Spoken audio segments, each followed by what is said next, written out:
जय सिया राम, जय जय सिया राम, जय सिया राम, जय सिया राम, जय सिया राम, जय सिया राम, जय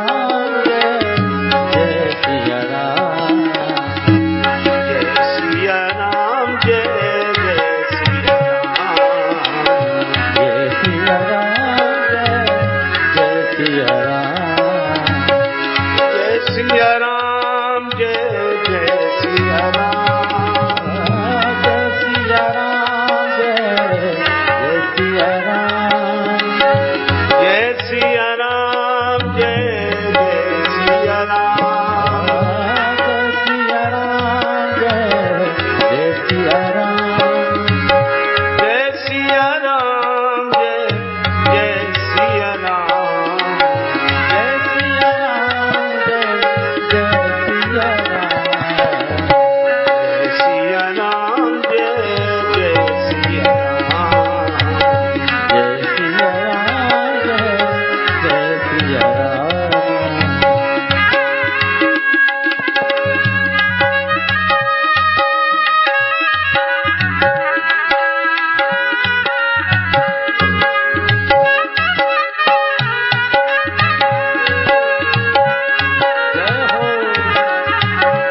सीताराम जी महाराज की जय, श्री हनुमान जी महाराज की जय।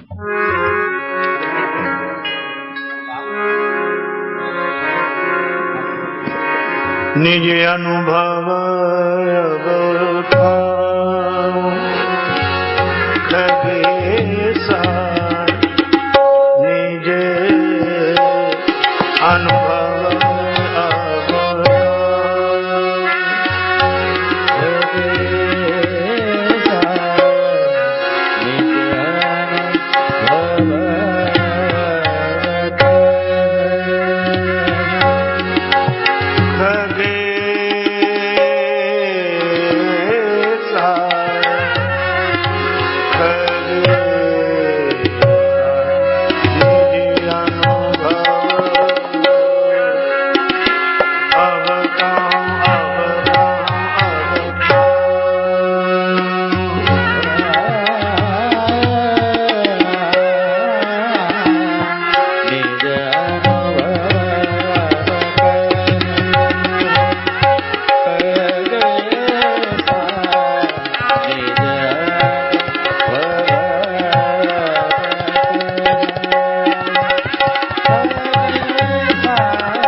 न जाई कले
श्री तुलसीदास जी महाराज श्री काकभूषण जी के माध्यम से यह बात कहलाते हैं। हे गरुड़ जी, अब मैं अपना अनुभव कह रहा हूं। भगवत भजन के बिना जीवन के क्लेश समाप्त नहीं होते। बिनु हरि भजन न जाहि कलेशा। राग द्वेष अस्मिता अविद्या अभिनिवेश, योग सूत्र के अनुसार ये 5 क्लेश हैं। ये बिना भगवत भजन के समाप्त नहीं होते। शूर्पणखा के नाक कान कटे, खरदूषण के पास गई। खरदूषण 14,000 राक्षसों को लेकर आया। भगवान श्री राम ने लक्ष्मण जी से कहा कि लक्ष्मण, ले जाने की जाओ गिरी कंदर, आवा निश्चर कटक भयंकर। श्री लक्ष्मण जी ने कहा, प्रभु फिर आप अकेले रह जाएंगे, मैं आपके सहयोग में सेवा में हूं तो मैं भी नहीं रहूंगा। और श्री सीता जी तो आपकी शक्ति हैं, वे भी आपसे अलग हो जाएंगे। तो बिना शक्ति और सेवक के इन विरोधियों पर विजय कैसे प्राप्त करोगे? भगवान ने कहा, ये बाद में बताएंगे, इस समय अकेले ही रह जाना अच्छा है। श्री राम जी अकेले रह गए और श्री राम जी ने एक कौतुक किया। धनुष नहीं उठाया, बाण नहीं चढ़ाया, फिर एक ही काम किया। सब राक्षसों के भीतर वे प्रकट हो गए। मायानाथ अस कौतुक कर्यो, तो देखई परस्पर राम, करि संग्राम रिपुदल लरि मर्यो। वे एक दूसरे में राम जी को देखते थे, बस आपस में लड़ाई करके समाप्त हो गए। राम जी ने तो कुछ नहीं किया। यह कथा संदेश क्या देती है? कथा यही संदेश देती है कि राग द्वेष अस्मिता अभिनिवेश अविद्या, ये जो 5 क्लेश हैं, ये तब तक नहीं मिटेंगे जब तक भगवत भजन नहीं होगा। भगवत भजन का अर्थ क्या? अगर हम एक दूसरे में परस्पर राम जी को देखना शुरू कर दें तो सारी बुराइयां अपने आप समाप्त हो जाएंगी। अब जब भगवान दिखेंगे, आप सोचना जरा, छोटी सी बात है, जब भगवान दिखेंगे इसका मतलब मित्र नहीं दिखेगा, और मित्र नहीं दिखेगा तो राग नहीं होगा। भगवान दिखेंगे तो शत्रु नहीं दिखेगा, शत्रु नहीं दिखेगा तो द्वेष, और जब भगवान ही भगवान सर्वत्र दिखाई देंगे तो अविद्या कहां है? और जब भगवान ही सर्वत्र हैं तो अपने में अस्मिता का भाव भी नहीं, अभिनिवेश भी नहीं, पांचों क्लेश समाप्त हो जाएंगे। बिनु हरि भजन न जाहि कलेशा। और यही श्री काकभूषण जी कहते हैं कि मैं राम जी का दर्शन करने श्री अवध पहुंचा। अच्छा, इसमें बड़ी सुंदर बात है, केवल भगवान रह जाए, क्योंकि भगवान में ही यह सब दिखाई दे रहा है। अच्छा चलो, मैं आपसे एक छोटी सी बात कहता हूं। आप कमरे में तो रहते होंगे, कमरे में किवाड़ भी होंगे, तो किवाड़ सबको दिखते हैं कि नहीं? किवाड़ बंद कर दो, किवाड़ खोल दो। हम किवाड़ शब्द का खूब उपयोग करते हैं और किवाड़ हमें साफ साफ दिखते हैं, दिखते हैं।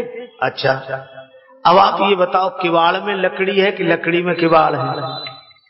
अगर कहो कि किवाड़ में लकड़ी है तो लकड़ी को अलग कर दो, किवाड़ को अलग करो।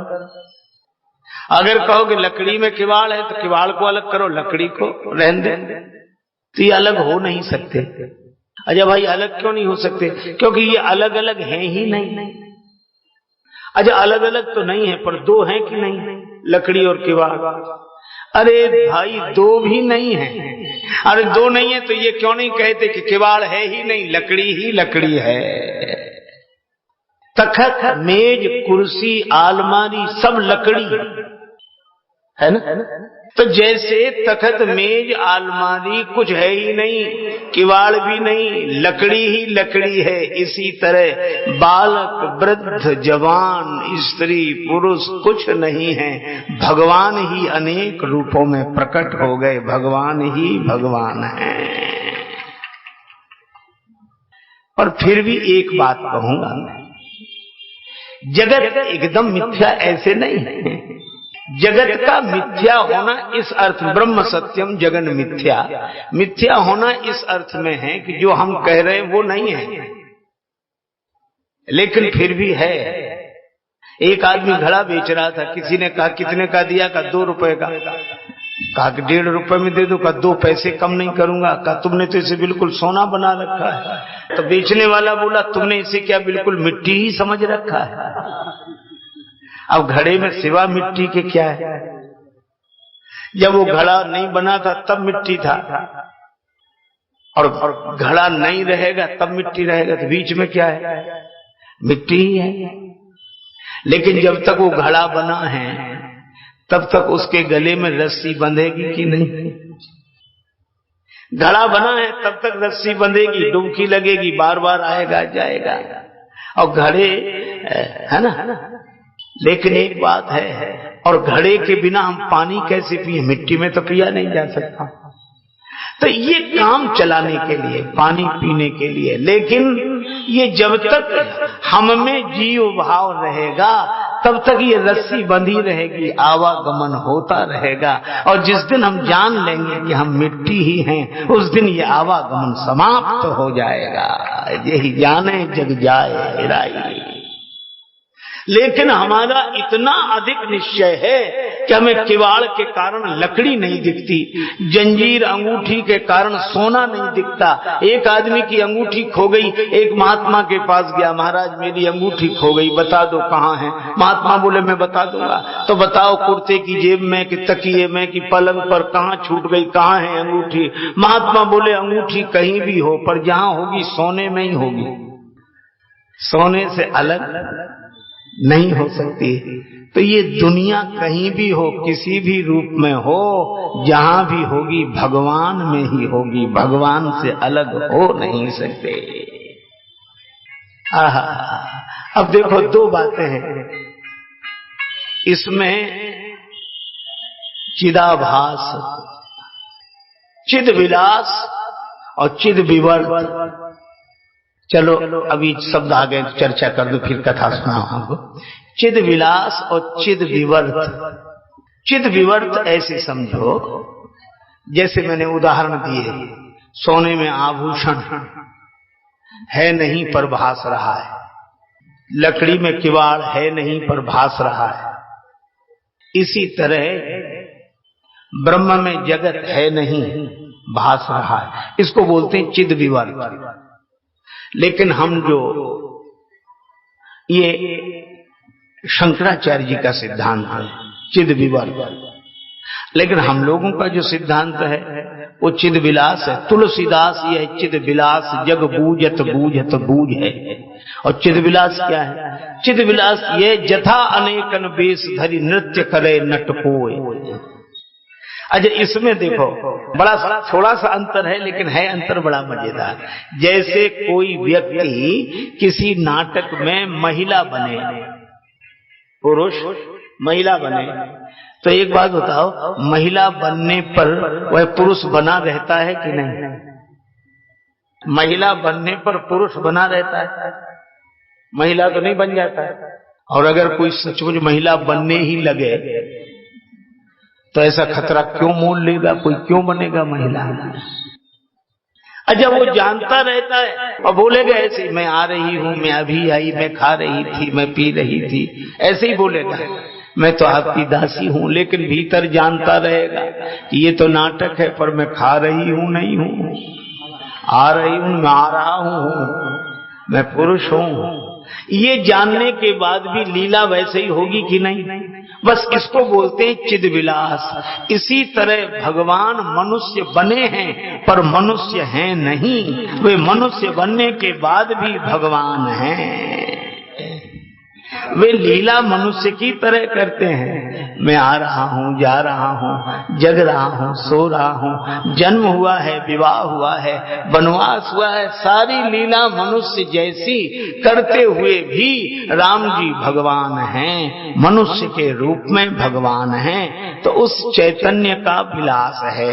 अब वो जैसे नाटक में कोई महिला बना, इसी तरह भगवान का पुरुष होना है। और भगवान जब पुरुष हुए तो उन्होंने एक काम किया कि अनेक रूपों में फिर वही प्रकट हो गए। ये इन अनेक रूपों में भगवान ही प्रकट हुए और लीला होने लगी, क्योंकि भगवान कहते हैं लीलावत्तु कैवल्यम, ये चिद का विलास है। तुलसीदास यह चिद विलास जग बूझत बूझत बूझे। और श्री शंकराचार्य जी का चिद विवर्त है, वो थोड़ा सा भेद है, लेकिन हम लोग चिद विलास की ही बात कहें। सर्वत्र भगवान है, सब में भगवान है। और सब में भगवान नहीं, सब भगवान ही हैं। भगवान अनेक रूप रूपाए विष्णवे प्रभ विष्णवे, यह है। और अगर इस तरह से कोई देख ले, अकेला रह जाए। अच्छा देखो, हम आपको एक बात बताएं, लोग देखो, अकेला रहना अलग बात है, एकांत रहना अलग बात है। एकांत में तो एक का भी अंत है, एक का भी अंत है, तब एकांत है। और अकेले में तो दूसरे, अकेले में एक वकील साहब का बेटा वकील साहब से कहता कि पिताजी अकेले में बड़ा डर लगता है। तो वकील साहब बोले अकेले में डर लग ही नहीं सकता। तो मुझे तो अकेले में डर लगता है। तो वकील साहब तार्किक थे, उन्होंने कहा अकेले में किसका डर लगता है? कहा अकेले में हमें भूत का डर लगता है। तो वकील साहब बोले फिर तू अकेला कहाँ रहा? एक तू हो गया, दूसरा तेरा भूत हो गया, तो दो हुए तो डर शुरू हुआ कि नहीं? इसीलिए भाई द्वितीया द्वयम भयम भवति। और अगर स्थिति ऐसी हो जाए, मैं नहीं है आरजू यही बस तू ही तू रहे, बाकी न मैं रहूं न मेरी आरजू रहे। भगवान तुम ही हो, अनेक रूपों में तुम ही हो, तुम्हारा ही सब कुछ है। इस तरह का भाव हो जाना ही भगवत भजन है। मैं जहां देखता हूँ, जिधर देखता हूँ, तेरा हुस्न पे से नजर देखता हूँ। सिय राम मय सब जग जानी, करऊं प्रणाम जोरी जुग पानी। इस तरह भगवत भजन इसको बोलते हैं। एक संत कहा करते थे, दो नैनों का यही संदेश कि कुछ यह भी देख कुछ वह भी देख, और देखत देखत ऐसा देख मिट जाए दुविधा रह जाए एक। यह भगवत भजन है। बिनु हरि भजन न जाहि कलेसा। श्री कागभूषुंड जी आए श्री अवध में, श्याम सरोज सुहावनी काया, पहिरे झंगुली पीली। नवनील कमल की आभा को भी अपहृत कर लेने वाले श्री राम जी पीली झंगुली पहने। श्याम सरोज सुहावनी काया, पहिरे झंगुली पीली। पर जो पीली झंगुली पहने हैं वो थोड़ी झीनी है, और झीन झंगुलिया के भीतर सो आभा झलके नीली। पीली झंगुली झीनी, और झीनी झंगुली के भीतर से नीली नीली आभा झलक रही है। धनी धनी भाग भुसुंडी, धनी धनी भाग भुसुंडी, काग लखे किलकनिया, अंगनैया बेरे राम लला। जुन जुन जुन जुन जुन बाजे पगले जैया, अंगनैया बेरे राम लला। रन रन जुन रन जुन बाजे पगले जैया, अंगनैया बेरे राम लला।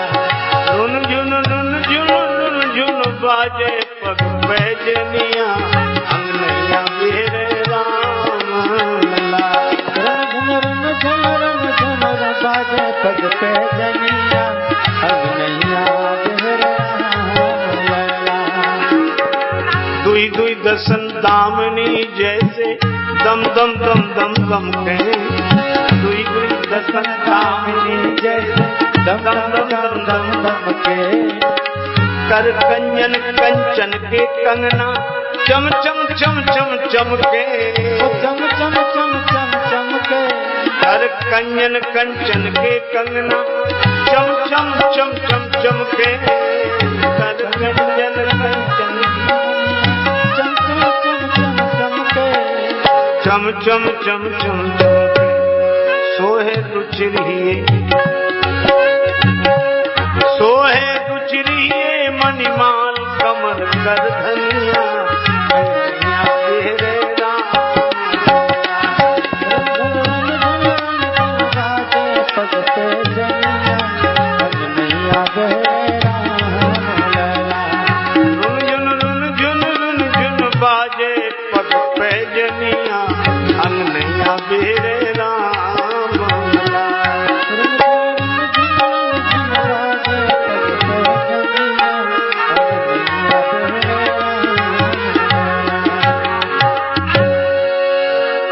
भगवान का बाल रूप, इसको देखकर कागभूषुंड जी अत्यंत आनंदित होते हैं। ठुमक चलत रामचंद्र, ठुमक चलत रामचंद्र, बाजत पैजनिया, ठुमक चलत रामचंद्र, ठुमक चलत रामचंद्र, बाजत पैजनिया,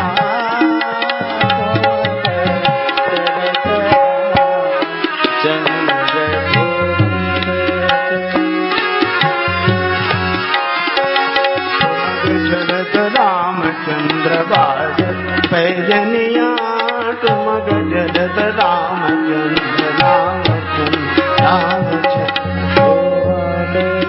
चलत रामचंद्र, बाजत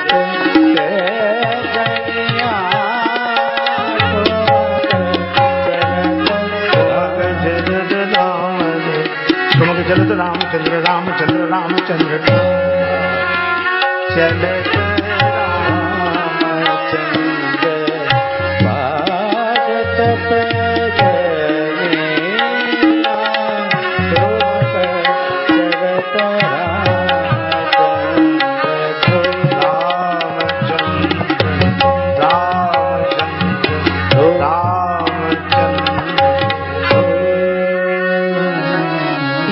जी की बाल लीला। किलकी किलकी उठत धाय, गिरत भूमि लटपटाय, धाय माय गोद लेत दशरथ की दनिया। और राम जी की इस बाल लीला को देखकर श्री कागभूषुंड जी बहुत आनंदित। बहुत एक दिन भगवान श्री राम बाल लीला कर रहे थे। पिताजी ने बुलाया भोजन के लिए, नहीं आवत तज बाल समाजा।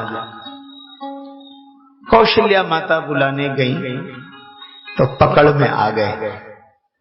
भगवान भक्ति की पकड़ में आ जाते हैं। और कौशल्या जी ने लाकर दशरथ जी की गोद में बिठा दिया।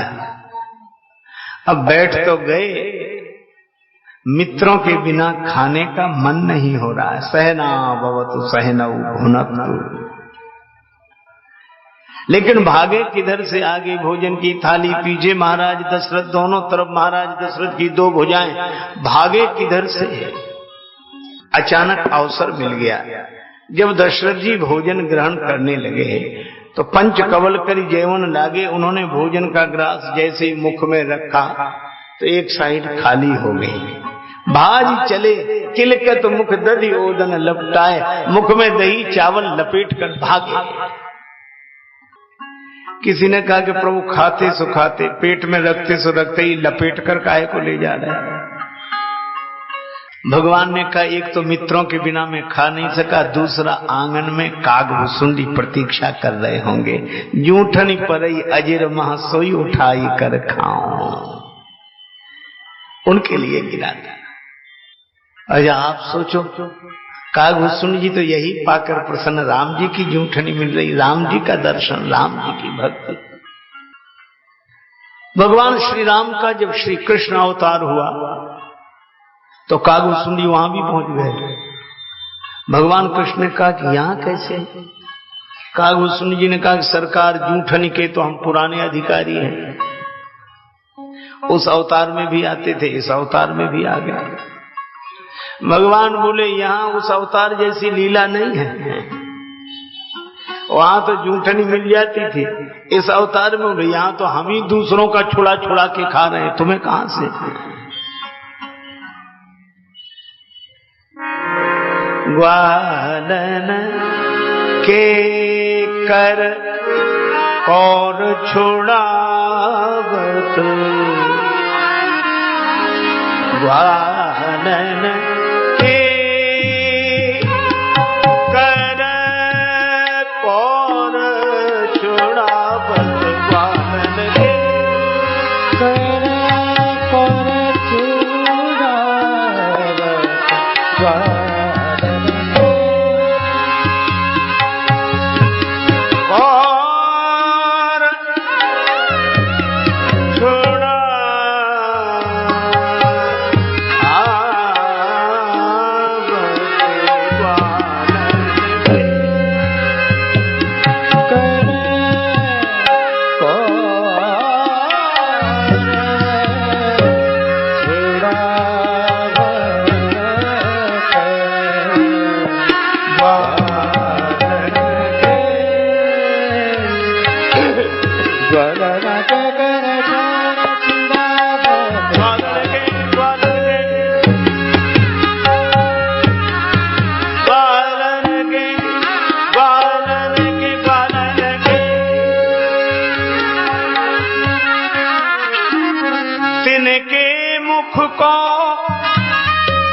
ग्रास तोरी के अपने मुख में नावत,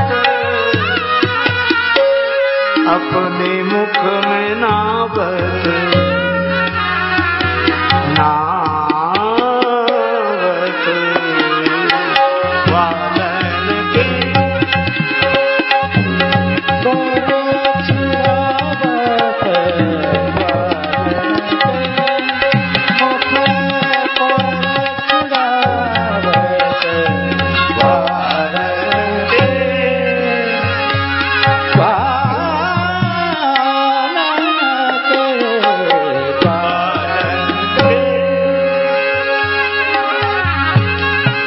दूसरे के मुख का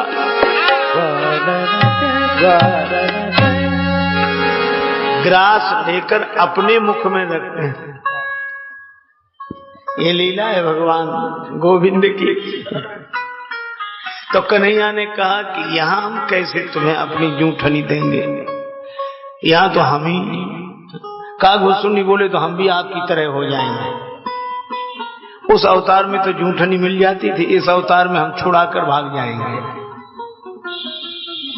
धूरी भरे अति शोभित श्याम जू तैसी बनी सिर सुंदर चोटी, खेलत खात फिरे अंगना पग पैजनी बाजत पीरी कछौटी, वा छवि को रस खान बिलोकत बारत काम कला निधि कोटी, काग के भाग कहा कहिए हरि हाथ सो ले गयो माखन रोटी। श्री बिंदु जी महाराज ने कहा, बड़ा सुंदर पद, खूब पाई प्रसादी है रघुराज की और खूब जूठनी मिली यार ब्रजराज की। खूब पाई प्रसादी है रघुराज की, खूब जूठनी मिली यार ब्रजराज की। भोग मोहन छका दूध माखन चखा, कुछ इधर भी रहा कुछ उधर भी रहा। दास रघुनाथ का नंद सुत का सखा, कुछ इधर भी रहा कुछ उधर भी रहा। मैथिली ने कभी मोद मोदक दिया, राधिका ने कभी गोद में ले लिया। मातु सत्कार में नित्य होकर मगन, कुछ इधर भी रहा कुछ उधर भी रहा। एक तरफ द्वार ड्योढ़ी का दरबान हूँ, एक तरफ यार मोहन के दरमियान हूँ। घर रखाता हुआ जर लुटाता हुआ, कुछ इधर भी रहा कुछ उधर भी रहा। किसी ने कहा इधर उधर रहना ठीक नहीं, एक तरफ रहो। बड़ा सुंदर उत्तर दिया। वे कहते इस जमाने में ऐसे बहुत लोग हैं जो न इधर के रहे न उधर के रहे, और बिंदु दोनों तरफ ले रहा है मजा, कुछ इधर भी रहा कुछ उधर भी रहा। श्री कालभूषुंड जी राम जी की ललित लीलाएं देखते हैं, पर ज्ञान का आदर नहीं किया था। भरी लोचन बिलो की अवधेशा, तब सुनियो निर्गुण उपदेशा। तो ऐसे के लिए भगवान ही ज्ञान के दाता होते हैं। सदगुरु मिले जाहि जिम संशय भ्रम समुदाय। सदगुरु के मिलने से संशय और भ्रम की निवृत्ति होती है, और राम जी की कृपा से जास कृपा अस भ्रम मिट जाई, गिरिजा सोई कृपालु रघुराई। श्री कागभूषुंड जी भगवान की लीलाएं देखते देखते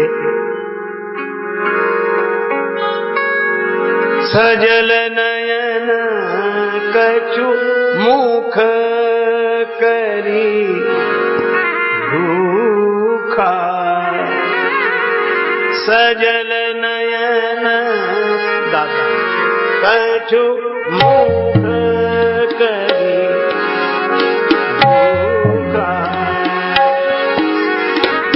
सजल नयन कछु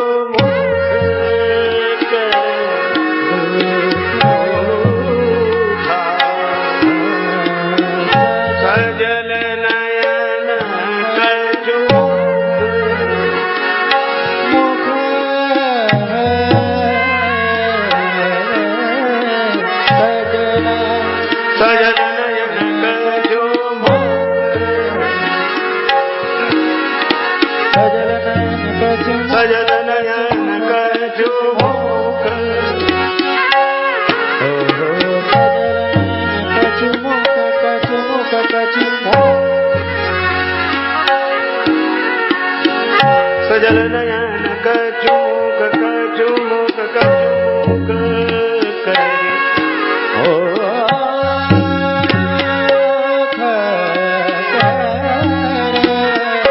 करे कछु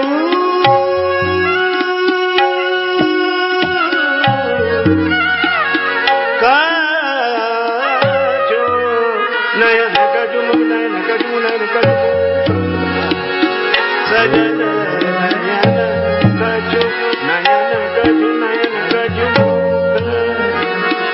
भगवान के नेत्र सजल हो गए। कुछ रूखा मुख करके माता की ओर देखने लगे।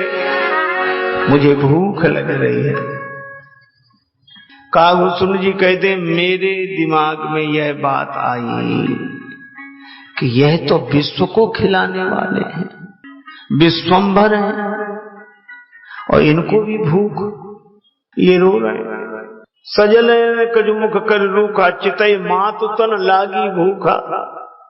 माता की ओर देख कर भूख लग।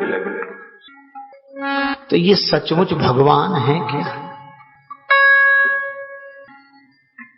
देखो भाई, ऐसा तो नहीं कि ये भगवान ना हो, हम ही समय बर्बाद कर रहे हैं, कहीं धोखे में तो नहीं है। देखो मैं आपको बताऊं, भगवान की भक्ति में अकल लगाई, भगवान में दिल लगाना चाहिए, अकल नहीं। और संसार में अकल लगानी चाहिए, दिल नहीं। कई लोग रोते मिलते हैं, प्राय हमारे पास लोग आते हैं, आपके पास आते होंगे, सबके पास आते हैं, महाराज हमारा तो दिल टूट गया। अच्छा, दिल किसने तोड़ दिया? घर वालों ने। रोते हमारा दिल तोड़ दो। तो तुमसे कहा किसने था कि तुम दिल लगाओ? अच्छा, घर दिल से चलते हैं, घर दिमाग से चलते हैं, तो घर में दिमाग लगाना चाहिए, दिल नहीं। और दिल भगवान में लगाना चाहिए। भगवान में हमने इतना दिमाग लगा रखा, वो निराकार है कि साकार है, कि ऐसे हैं कि वैसे हैं, कि यहाँ में भीतर हैं कि बाहर हैं, और वन में है कि वहां हैं और यहाँ है। दिल नहीं। इसलिए दिल लगाने वाले ही भगवान को पाते हैं। दिमाग लगाने वाले, देखो कितना तर्क करोगे आप, सोचो। एक आदमी बोला बिना विश्वास, फिर वैसे विश्वास से हम नहीं मानते, हम कोई अंधविश्वासी थोड़े, तुम्हारे कहने से कैसे मानना। हमने कहा आप कुछ भी नहीं मानते? बोले हाँ कुछ भी नहीं मानते। तो हमने कहा ये बताओ विष खाने से क्या होता है? तो तुरंत बोले विष खाने से आदमी मर जाता है। हमने आपने कितनी बार खाया है? तो विष खाकर ही विश्वास करोगे? किसी की बात मानकर विश्वास किया जाता है, भगवान की भक्ति में विश्वास किया जाता है। बिनु विश्वास भगति नहीं, तेहि बिनु द्रवहि न लाम। आप डॉक्टर के पास गए, डॉक्टर ने आपको औषधि दी, ये खा लो स्वास्थ्य ठीक हो जाएगा, तो डॉक्टर पे भरोसा करना चाहिए कि नहीं? अब आप डॉक्टर से भी कहेंगे हम कैसे माने कि ये दवा ठीक है, कहाँ बनती है, किस कंपनी की, हम पता लगाएंगे वहां। और मान लो पता लगाने में 6 महीने लग जाएं, तब तक मरीज बचेगा? आप देखो, विश्वास की बड़ी महिमा है, बड़ी महिमा है। इसीलिए गुरुदेव ने जो कह दिया मान लिया, भगवान हमारे, हम भगवान के। पर कागभूषण जी ने अकल लगाई, अब ये भगवान हैं कि नहीं हैं, हम धोखे में तो नहीं हैं, ये तो भूखे भूख कर रहे हैं और मां की तरफ, और मैं भागता हूं तो मुझे पुआ दिखाते हैं, भाग चलो तब पूप दिखावहीं। ऐसे मेरे मन में संदेह हुआ, मैंने सोचा चलो और कहीं पूछेंगे, यहां से चलो। जिंदगी बेकार चली जा रही, कोई बालक है, साधारण राजा के बेटे हैं, मैं इन्हें भगवान मान रहा हूं, अब भगवान है भी कि नहीं है क्या है? मैं चल दिया। कागभूषण जी कहते हैं जैसे ही मैं चला वैसे ही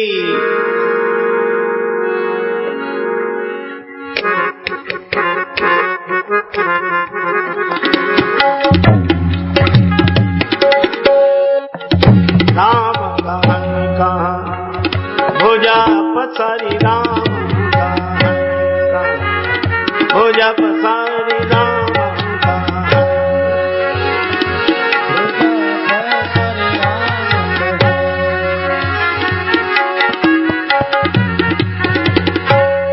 राम गान गा भुजा पसारी, राम गान गान गान।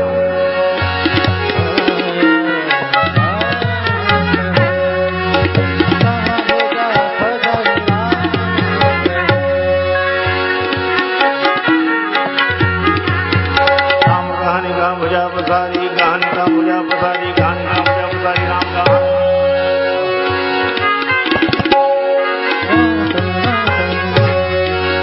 राम गान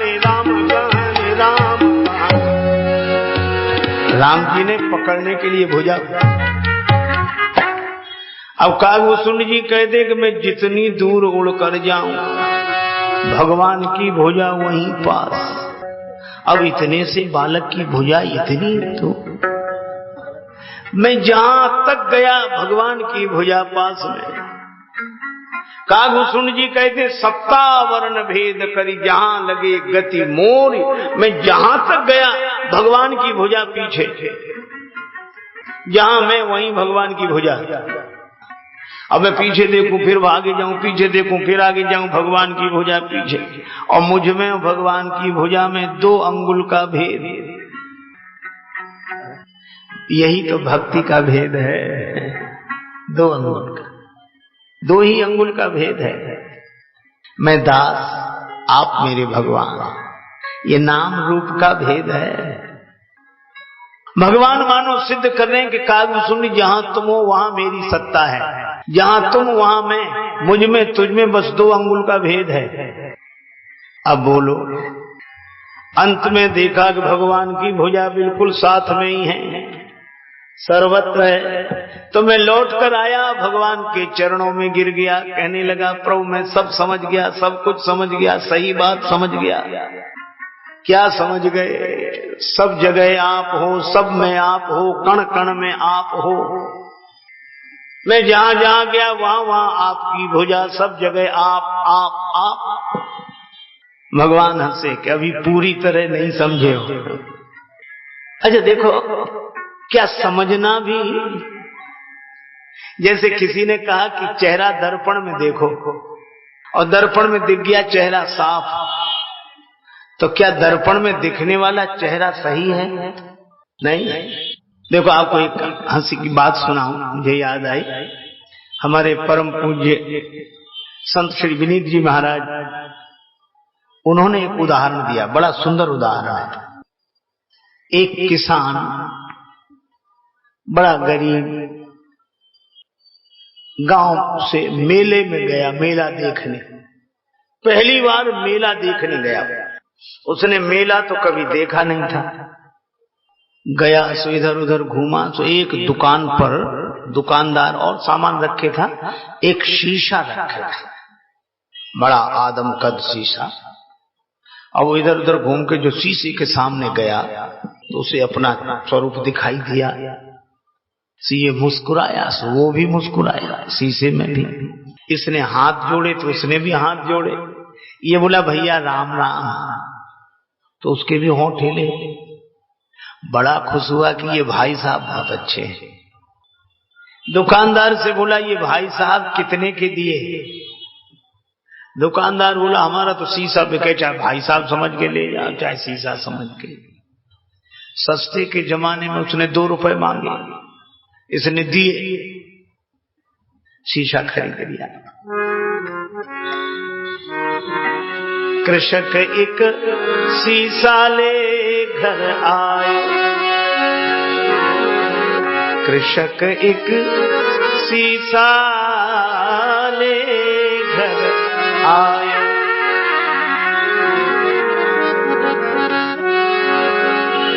बार बार नतमस्तक होए के बैठक में लटकायो, कृषक एक शीशा ले घर आए। शीशा ले आया, बार बार प्रणाम करके बैठक में लटका दिया, बार बार। अब वो घर में तो आ गया, पर थोड़ी देर पत्नी के पास बैठे और फिर कहे कि मैं जरा बैठक में होकर अभी आए, फिर चला जाए बैठक में। भाई साहब ठीक है, वो भी ऐसे हाथ करे, इतना खुश हो कि भाई साहब न खाते हैं न पीते हैं, हमें कुछ इंतजाम भी नहीं करना पड़ता। जब देखो तो मुस्कुराते मिलते, हम मुस्कुराते ये मुस्कुराते, हम हाथ जोड़ते ये हाथ जोड़ते, हम कुशलता पूछते ये बताते हम कुशलता। फिर आ जाए फिर जाए, फिर आ जाए फिर जाए। तन मन धन दर्पण पे बारे, दिन में केतिक बार निहारे। अपनों सो प्रिय साथी पाके हेरी हेरी हरसायो, कृषक एक सीसा ले घर आयो। अब बार बार जाए, अपने जैसा साथी पाके बड़ा खुश। उसकी पत्नी ने सोचा कि पहले तो इतना नहीं जाता था, हमारे पास ही बैठता था, अब तो 5 मिनट बाद फिर चला जाता है, फिर चला जाता है। ये जाता कहाँ है, बैठक में किसे देखने जाता है। उसने सोचा ये बाजार जाएगा तब मैं जाऊंगी देखने। वो बेचारा संयोग से चला गया बाजार, पत्नी गई। अब आप कल्पना करो, ये जैसे ही गई संभ्रम चली आई घरवारी, तो सन्मुख सुंदर नारी निहारी। अब इसने जो दर्पण देखा तो इसे अपना चेहरा दिखा।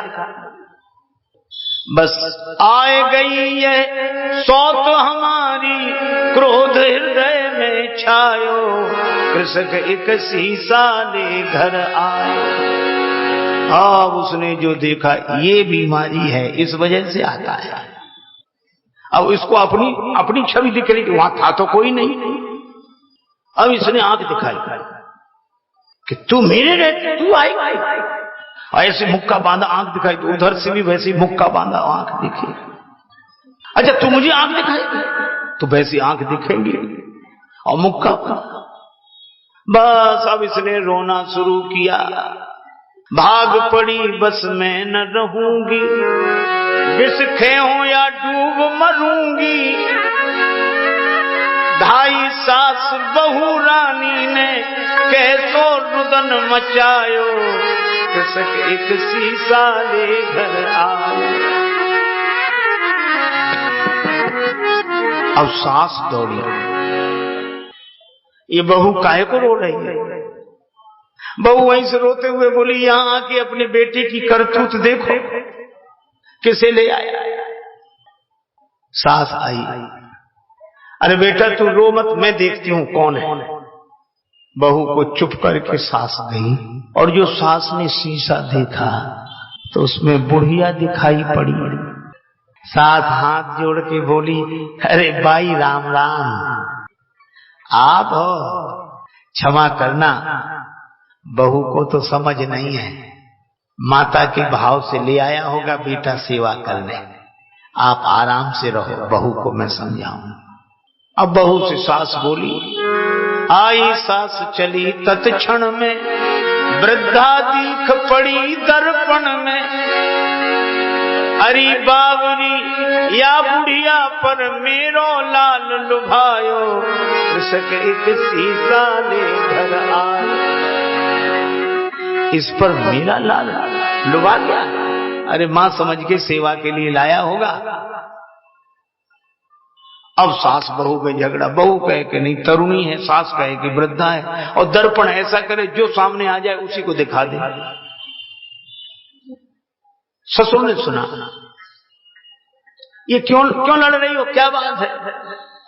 सास बोली, जरा आके देखो, वृद्धा बैठी है, बहू कहे कि तरुणी बैठी। ससुर बोला, तुम दोनों हटो, मैं देखता हूं।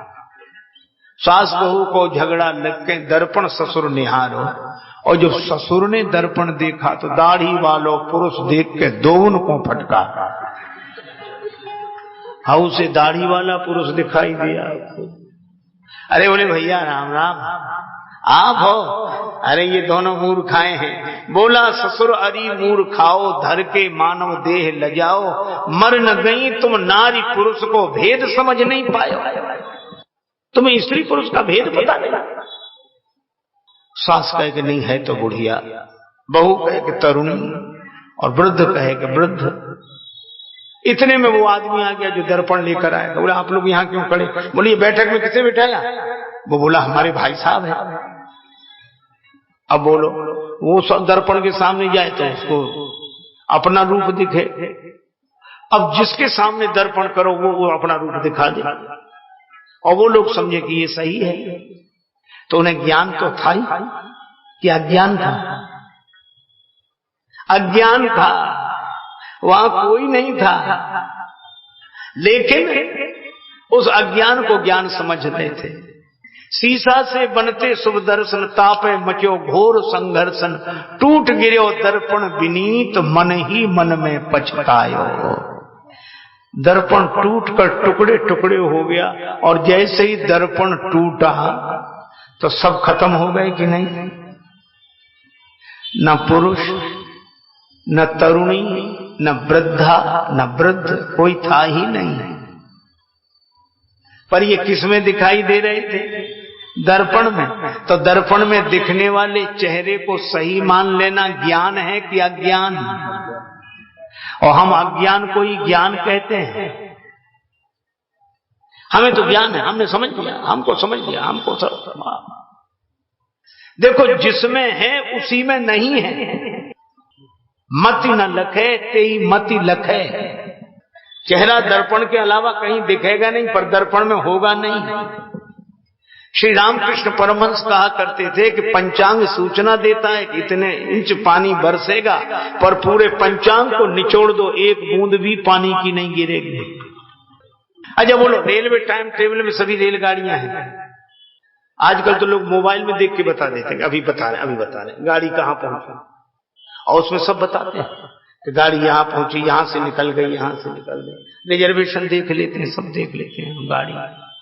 अच्छा एक बात बताओ, इतने से मोबाइल में इतनी बड़ी रेलगाड़ी आ जाएगी, पर रेलगाड़ी उसमें होती है कि नहीं? अच्छा उसको सत्य मानो कि असत्य? बड़ी विडंबना है। उसमें नहीं है पर उसमें है। रेलवे टाइम टेबल में रेलगाड़ी नहीं है पर उसी में है। इसी तरह शास्त्र में नहीं है पर शास्त्र में है।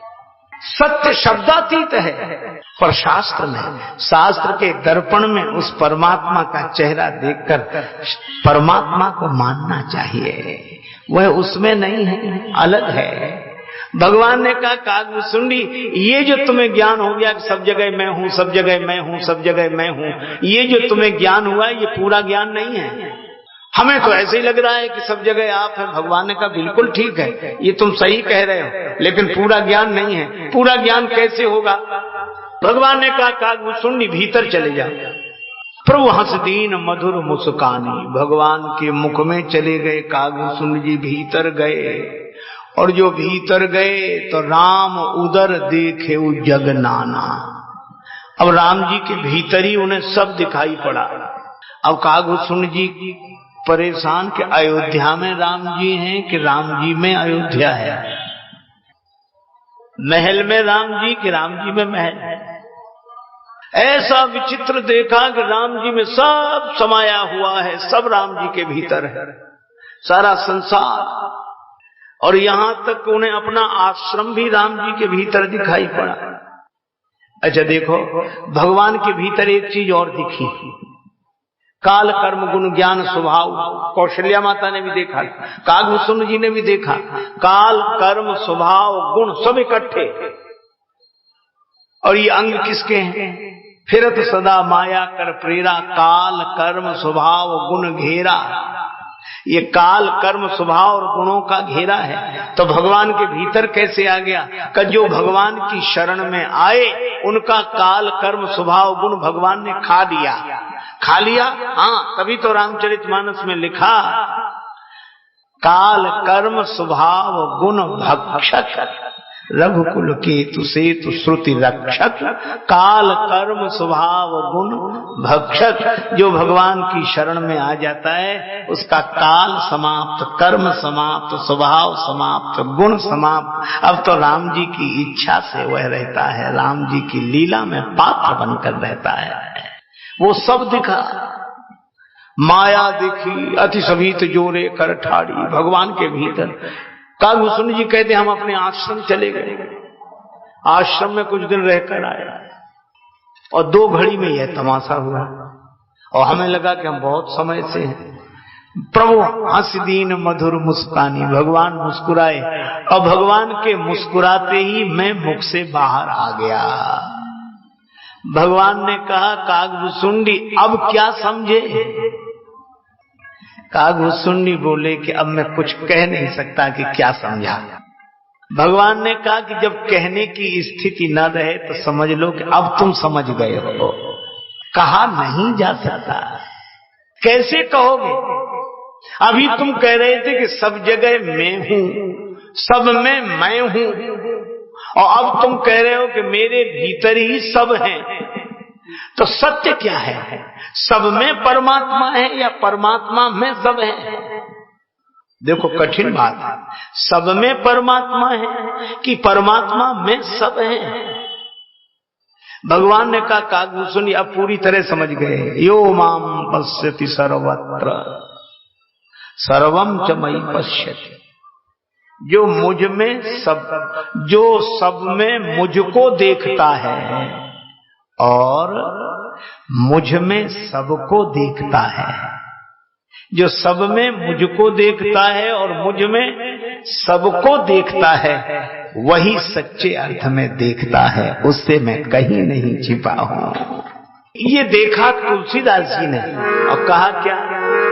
सिय राम मैं सब जग जानी, करऊं प्रणाम जोरी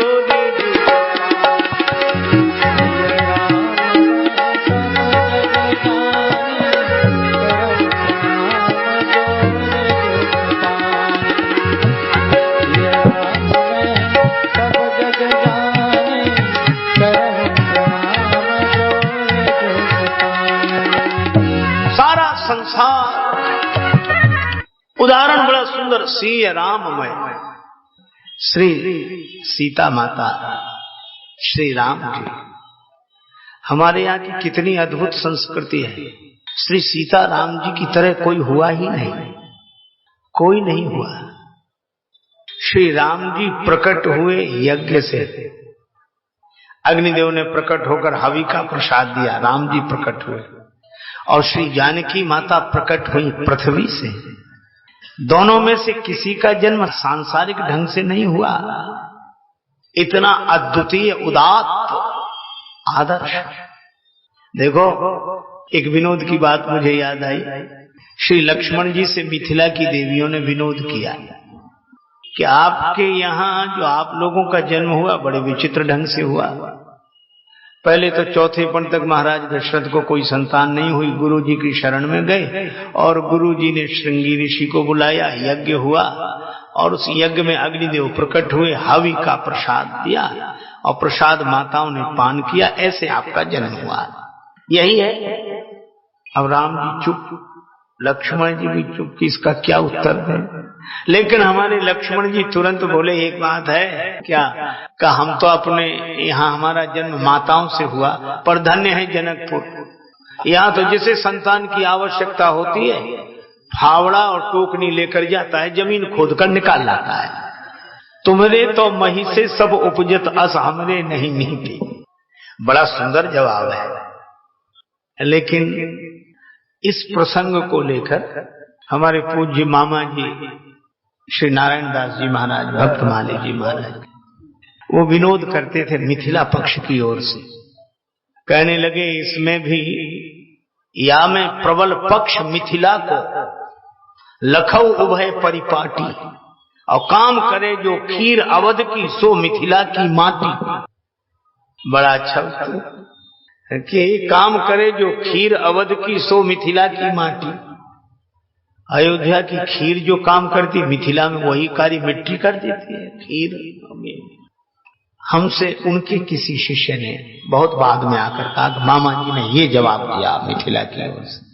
मुझे भी अच्छा लगा, लेकिन मैंने अवध पक्ष की ओर से विनोद करते हुए कहा, हम कहा तो मामा जी के इस प्रश्न का उत्तर मैं दे रहा हूं। बोले कैसे? तो बोले काम करे जो खीर अवध की सो मिथिला की माटी। तो हमने कहा कि या में महिमा अवधपुरी की मिथिला की कमजोरी। तो बोले कैसे? हम कहा या में महिमा अवधपुरी की मिथिला की कमजोरी। खीर ते प्रगटे चार मृतिका ते भई एक किशोरी। खीर से 4 राजकुमारों का जन्म हुआ और मृतिका से तो एक किशोरी जी का जन्म हुआ। तो ये विनोद की बात है। उनकी ओर से मिथिला पक्ष, हम लोगों की ओर से अयोध्या का पक्ष। तो भगवान प्रकट हुए यज्ञ की संस्कृति से, ऋषि संस्कृति से, और श्री सीता जी प्रकट हुई कृषि संस्कृति से। सतानंद जी ने कहा कि महाराज जनक हल चलाएं और सुनैना जी के संग चलाएं, और हल का फल घट से टकराया तो खेत से, पृथ्वी से श्री सीता जी प्रकट हुई। इसका अर्थ यह है कि श्री सीताराम जी युगल सरकार हमारे दो संस्कृति के लिए संकेत करते हैं, कृषि संस्कृति और ऋषि संस्कृति, दोनों का पालन हमें करना चाहिए। हम कृषि संस्कृति वाले भी हों और ऋषि संस्कृति वाले भी हों, क्योंकि श्री सीता जी और राम जी सब कण कण में समाये हैं। इसका अर्थ क्या? श्री सीता जी शक्ति बनकर बैठी हैं प्रत्येक पदार्थ में, और श्री राम जी भगवान बनकर बैठे हैं प्रत्येक पदार्थ में। सी राममय सब जग जाने। अब आप देखो, जल में बिजली है, जल के फोर्स से बिजली पैदा कर दी वैज्ञानिकों ने, तो पता पहले लगा कि नहीं कि जल में बिजली है, और पता लगा तो विज्ञान के द्वारा उसकी प्राप्ति कर ली। तो बिजली किससे पैदा हुई? जल से। लेकिन एक भक्त को पता लगा कि जल में भगवान भी रहते हैं, तो ग्राह ने गजराज का पांव पकड़ के खींचा और गजराज ने भगवान को पुकारा, तो जल में से भगवान प्रकट हो गए। देखो, मगर पांव पकड़े था कि नहीं? और मुझे लगता है ये मगर हमेशा पांव पकड़े ही रहता है। आज भी किसी से कहो चलो कथा में चलो, क्या बताएं, चलते तो मगर पकड़े हैं पांव मगर की नहीं। हम पहुंच तो जाते मगर ये मगर पांव पकड़े ही रहता है। भगवान से प्रार्थना की तो भगवान जल से प्रकट हो गए, जल से हुए। प्रहलाद जी के लिए पत्थर के खंबे में से प्रकट हो गए। पैज परे प्रहलाद के प्रगटे प्रभु पाहनते नहिएते। तो संसार में कोई पदार्थ ऐसा नहीं जिसमें से भगवान प्रकट न हो गए हों, और कोई पदार्थ ऐसा नहीं जिसमें से शक्ति प्रकट न हो गई हो। इसीलिए तुलसीदास जी कहते हैं सिय राममय सब जग जाने। तो हमें करना क्या है कि पदार्थ से हम शक्ति पैदा करें, और शक्ति के द्वारा साधन पैदा करें, और साधन के द्वारा हम सुविधा पैदा करें, और परमात्मा को प्रकट करके भक्ति पैदा करें, शांति पैदा करें। इसीलिए हमारे यहां दो बातें कहेंगी, सुख और शांति। सुख बिना साधन के नहीं मिलेगा, और शांति बिना साधना के नहीं मिलेगी। अच्छा, हमारी दुर्दशा क्यों है? हम लोग एक पक्ष को स्वीकार किए, हम परमात्मा की खोज करते रहे, हम शांति की बात करते रहे, हमने शांति का अनुभव किया, भगवान को पाया, लेकिन साधन प्रकट नहीं किए। अच्छा, और भारत से बाहर के देश वालों उन्होंने हर पदार्थ से साधन प्रकट किए, शक्ति प्रकट की, पर भगवान प्रकट नहीं किए। वहां साधन सुख सुविधा इतने अधिक हैं पर शांति नहीं है, यहाँ शांति है पर सुख नहीं है। इसलिए प्राय यह होता है कि हम सुख पाने के लिए भारत से बाहर जाते हैं और वो शांति पाने के लिए भारत में आते हैं। यही तो हो रहा है। और हमारी समूची संस्कृति का संदेश यह है कि हम पदार्थ से परमात्मा को भी प्रकट करें और पदार्थ से शक्ति को भी प्रकट करें। ये श्री सीताराम जी ही हमारा पालन पोषण करेंगे। सी राम मैं सब जग जानी, करूं प्रणाम जोर जुग पाने। भगवान सब में है, सब जगह है, सब मय है। इसीलिए कागभूषण जी कहते हैं कि मैं समझ गया, अब मैं समझ गया, आपके भीतर सब, आपके बाहर सब। और इसी को सातवीं भक्ति का है, नवदा भक्ति में।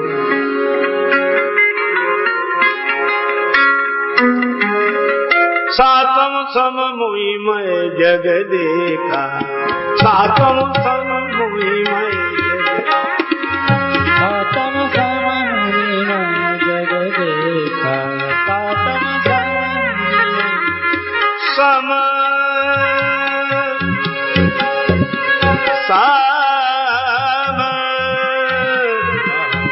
साम मोहि मैं जग दे साधम संसातम संसातम जग देखा सातम जग देखा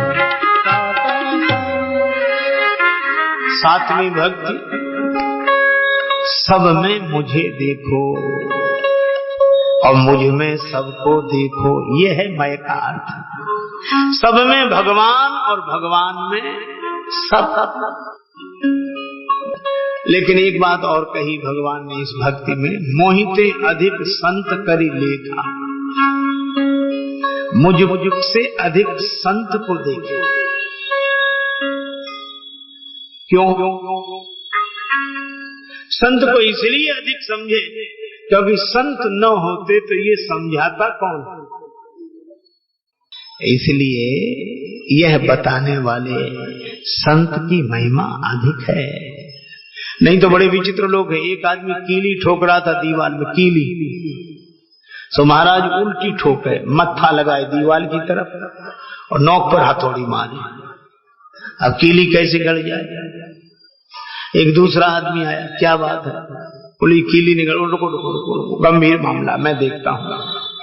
उसने कीली ऐसी पकड़ी, मत्था देखा, ऐसे ले गया ऐसे, तो सामने वाली दीवार में उसकी नोक लग गई। और वो बोला कि पागल, इस दीवार की कील उसमें कैसे ठुक जाएगी? अब बताओ, वही उसको पलट सकता था। बड़ी कठिनाई है।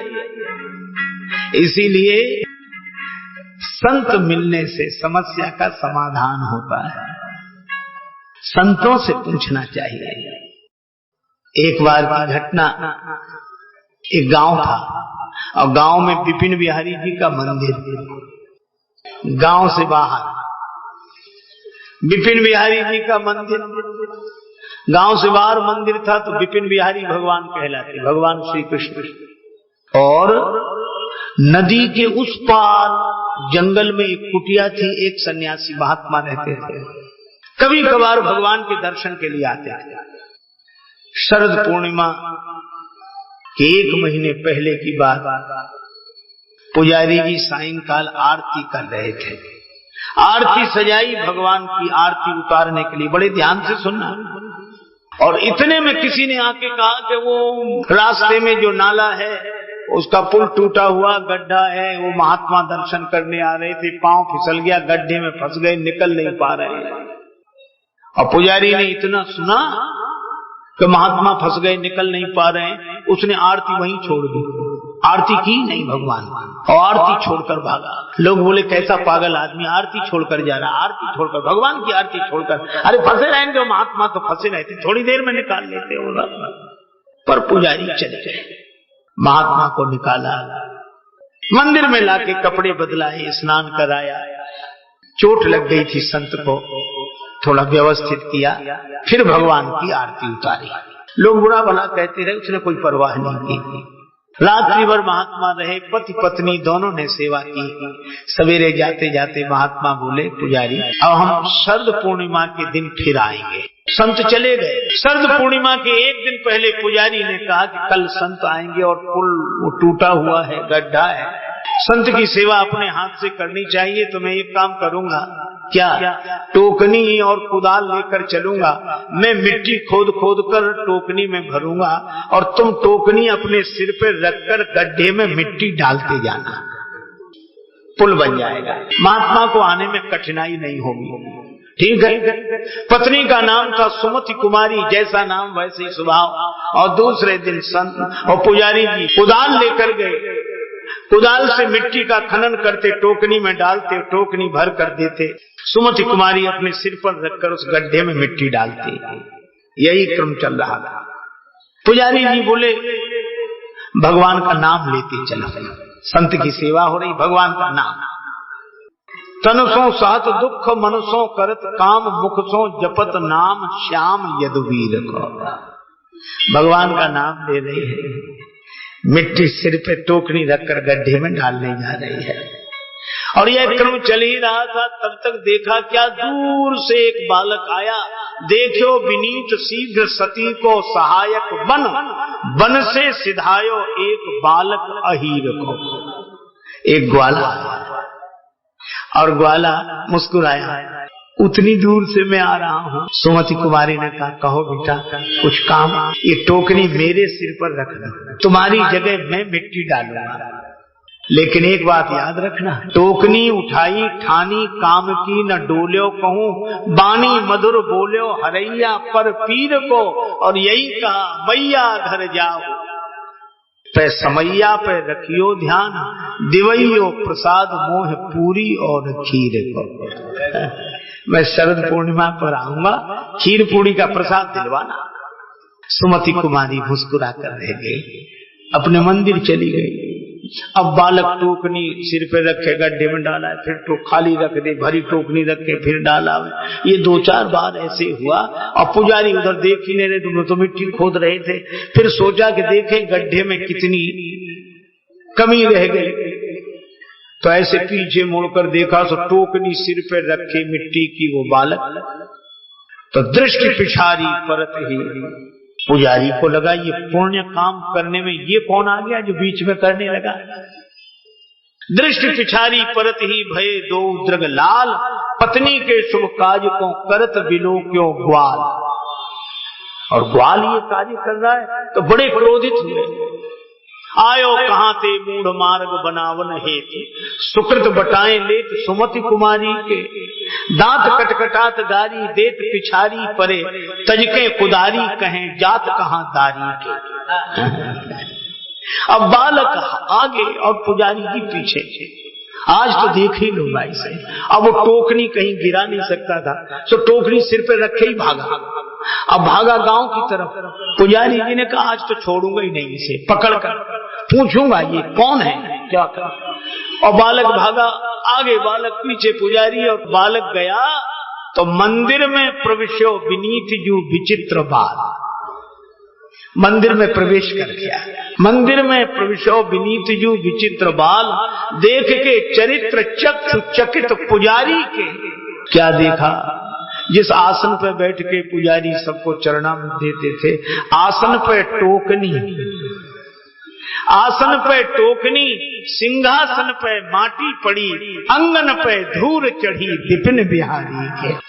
पुजारी रोने लगे, हाथ जोड़कर प्रार्थना की, रोते हुए कहा ऐसा चरित्र सुना नहीं देखा, उदय हो गई आज पतित की कौन पाप की देखा। मंदिर से आवाज आई, पाप नहीं पूर्व पुण्य जागा तुम दो ही ते, भक्ति सफल सातवीं तो ही ते, बन विनीत सेवा में मोहिते, अधिक संत करी लेखा, ऐसा चरित्र सुना नहीं देखा। इसलिए भगवान से अधिक संत की महिमा। भगवान कहते सब में मुझे देखो, मुझ में सबको देखो, पर मुझसे अधिक संत को समझो। कागभूसुंडी भगवान के चरणों में बार बार प्रणाम करते हैं। भगवान ने आशीर्वाद दिया, वरदान दिया और कहा कि तुम मांग लो जो तुम्हें मांगना हो। योग, ज्ञान, विज्ञान, वैराग्य। कागभूसुंडी सोच रहे प्रभु कह देन सकल सुख सही, भगति आपनी देन न कही, भगति आपनी देन न कही, भगति आपनी कही, भगति आपने आपनी भगति आपनी देना कही, भगत आपने। भगवान ने सब सुख देने के लिए कहा, लेकिन अपनी भक्ति देने के लिए नहीं कहा। कागभूसुंडी जी सोचते हैं भक्तिहीन सुख कौने काजा, भक्ति के बिना सारे सुख बेकार। सुंदर राम की भक्ति बिना मानो सुंदर नारी की नाक कटी है। भगवान की भक्ति। कागभूषण जी ने भक्ति का वरदान मांगा। भगवान ने कहा, सुन बायस्ते सहज सुजाना, काहे न मांगति अस वरदाना, सब सुख खानी भगति ते मांगी। देखो, संसार में एक एक सुख एक एक चीज से मिल जाता है। धन मांगो तो धन का सुख तो मिलेगा, दूसरे सुख शायद न मिले। दूसरे सुख मांगो तो धन का सुख न मिले। पर सबसे बढ़िया एक है, क्या? भगवान की भक्ति मांगो। भगवान की भक्ति में सारे सुख। यही बात आप देखो, हम लोगों के यहाँ दो मार्ग हैं, श्रेय मार्ग और प्रेय मार्ग। इसलिए कई बार हम लोग संतों से भी पूछते हैं, महाराज, कई बार कहते बाबा जी, जाबा जी कि बाबा जी, मतलब संसार की ओर कि परमात्मा की ओर। आप ऐसे सोचो, हमारे यहाँ जिन लोगों को भगवान मिले वे राज्य छोड़ छोड़ कर गए। भूप राज तज होय विराग, राज्य छोड़कर भगवान को पाने गए। और जिन्होंने भगवान को नहीं पाया, उन्हें राज्य मिला। ये दो एक साथ नहीं हो सकते। काम करे संसार को, मिलन चाहे करतार, कह रहीम कैसे बने दो तुरंग असवार। ये दो एक साथ नहीं हो सकते। हंसाओ ठटाओ फुलाओ गालो। लेकिन तुलसीदास जी ने कहा कि नहीं, दोनों हो सकते हैं। का दोनों कैसे हो सकते हैं? तुलसीदास जी ने कहा, काम करे संसार को हरिसों राखे टेक, कह तुलसी यूं बनत हैं दो तुरंग रथ एक। संसार भी बने, परमात्मा भी मिले। इसलिए मैं आपसे कहता हूं, आप तो एक काम करो, क्या? ज्यादा झंझट में मत पड़ो। तो उधर की इधर, इधर छिपा के रखें, उधर प्रकट करके रखें, उधर छिपा के रखें, ये प्रकट कर, काहे को झंझट में पड़े हो? आप तो श्री हनुमान चालीसा पढ़ो, और हनुमान चालीसा की महिमा क्या है मालूम? तुम उपकार सुग्रीव वही कीना, राम मिलाए राजपद दीना। तुमरो मंत्र विभीषण माना, लंकेश्वर भय सब जग जाना। है, राम जी भी मिले और राजा भी बने। ये भक्ति ऐसी है, भगवान की भक्ति भगवान से मिलाती है। और भक्त कभी परेशान नहीं रह सकता। सब सुख खान भगति तय मांगी। भगवान का भक्त आनंद ही आनंद करता है। इसलिए संसार का भी सुख, भगवान का भी सुख, सारे सुख एक साथ मिलते हैं भगवान की भक्ति में। कागभूषण जी ने यही वरदान मांगा। भगवान ने कहा, कागभूषण जी तुम्हारा जीवन धन्य होगा, धन्य होगा। इस तरह कागभूषण जी ने गरुड़ जी को अपनी यह घटना सुनाई। तो गरुड़ जी ने पूछा कि और तो सब ठीक है, पर यह कौवे का शरीर, इस शरीर से आपको इतनी ममता क्यों? इसे छोड़ दो। कब से रह रहे हो यहाँ? कागभूषण जी बोले, इस शरीर में ज्यादा नहीं, फिर भी कितने दिन हो गए? कागभूषण जी बोले, हमें इसी शरीर में कथा कहते कहते यहाँ बसत मोह सुन खग ईसा, बीते कल्प 7 अरु 20, 27 कल्प हो गए। गरुड़ जी तो कांप गए कि योग प्रभाव के ज्ञान बल, कौन सी दवाई खाते? 27 कल्प हो गए और आप ज्यों के त्यों स्वस्थ। कागभूषण जी ने कहा, एक ही औषधि, करऊं सदा रघुपति गुण गाना, राम जी के गुण गाता हूँ। तो इस शरीर का आपने त्याग नहीं किया। अरे दूसरा कोई शरीर धारण कर लेते, ये कौवे के शरीर में क्यों? कागभूषण जी ने कहा, जेहि ते कछु निज स्वार्थ होई, तेहि पर ममता कर सबको। यही तन राम भगति उरजामी, ताते मोहि परम प्रिय स्वामी। कौवे के शरीर में मुझे भगवान की भक्ति मिली और जिस शरीर में भगवान की भक्ति मिले वह शरीर अत्यंत प्रिय, क्योंकि सोई पावन सोई सुभग शरीरा, सोई पावन सोई सुभग शरीरा, सोई पावन सोई सुभग शरीरा, सोई पावन सोई सुभग शरीरा, सोई पावन सोई सुभग शरीरा, जो तनु पाई भजिय रघुवीरा, जो तन पाई भजिय रघुवीरा, भजिय रघुवीरा, भजिय रघुवीरा, भजिय रघुवीरा। और रघुवीर का भजन क्यों? क्योंकि निज अनुभव अब कहाँ खगेसा, निज अनुभव अब कहूँ खगेसा। ये देखो इतने महत्वपूर्ण, बिनु हरि भजन न जाहि कलेशा, भगवान के भजन भगवान की भक्ति पर की है दिव्य चर्चाएं सुनी। आप लोगों को बहुत बहुत साधुवाद और आप सब संतों को सादर प्रणाम करता हूँ, सब भक्तों को सादर प्रणाम करता हूँ। सबका मंगल सबका कल्याण हो, आनंद ही आनंद हो। आरती भगवान की।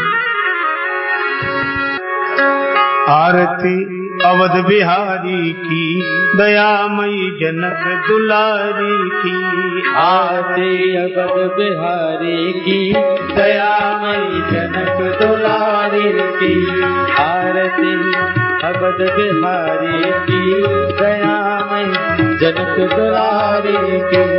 सिंहासन सोए उगल सरकार, परस पर हसीरत अरबा, मधुर कछु बोले मन बोल, ललित छद प्रीतम प्यारे की, दयामयी जनक दुलारी की, आरती अवध बिहारी की दयामयी जनक दुलारी की।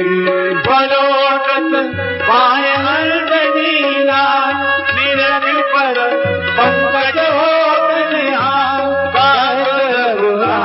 धन्य सेवकाई, पवन सुत गिरिवर धारी की, दयामयी जनक दुलारी की, आरती अवध बिहारी की दयामयी जनक दुलारी की। भरत जू मारे भाव में भो, लखन ऋतु दमन लाल कर जो, लखे मुख चंद्रेत आनंद धन्य शोभा दुलारी की, दयामयी जनक दुलारी की, आरती अवध बिहारी की दयामयी जनक दुलारी की। आरती जो कोई जन गावे, आरती जो कोई जन गावे, प्रभु पद प्रेम अवध पावे, शरण राजेश द्रव्य अपदेश बोले, जय भयारी की, दयामयी जनक दुलारी की, आरती अवध बिहारी की दयामयी जनक दुलारी की, आरती अवध बिहारी की दयामयी जनक दुलारी की। बोलिए बजरंगबली की, श्री सीताराम जी महाराज की जय, श्री